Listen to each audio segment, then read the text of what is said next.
Za sve vas koji ste čekali gaming rubriku, pripremili smo sve što ste htjeli da znate o novom Call of Duty-u.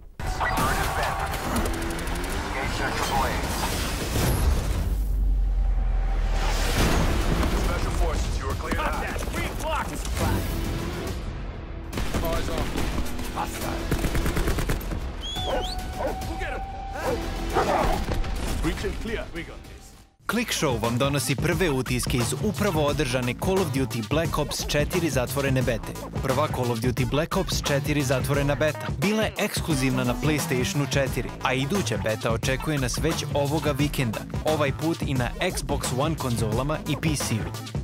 Šta nam je zapravo donijela prva Black Ops 4 beta? I kakvu nam to Call of Duty igru ove jeseni spremaju Activision i Treyarch?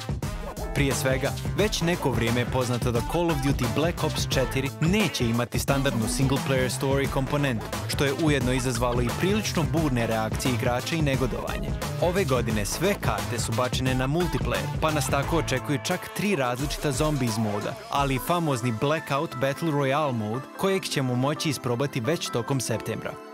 Kada je u pitanju multiplayer beta, moramo priznati da se radi o jednom od dosad najboljih i najugodnijih Call of Duty iskustava. Brza i dinamična akcija dodatno je poboljšana, a u beti smo mogli isprobati 4 multiplayer moda: Control, Chaos, Team Deathmatch, Capture Mosh Pit i Search and Destroy, a igrali smo ih na 6 dostupnih mapa: Frequency, Control Band, Seaside, Payload, Hacienda i Gridlock. Na raspolaganju nam je bilo i 10 specijalaca: Ruin, Seraph, Firebreak, Battery, Recon, Torque, Crash, Ajax, Nomad i Prophet, od kojih svaki stiže sa posebnim oružjem i opremom, što dodatno doprinosi taktiziranju tokom mečeva.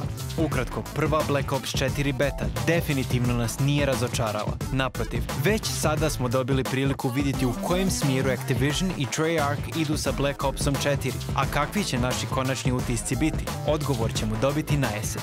Call of Duty Black Ops 4 u prodaji će se pojaviti 12. oktobra, a moći ćemo ga zaigrati na PS4, Xbox One i PC platformama.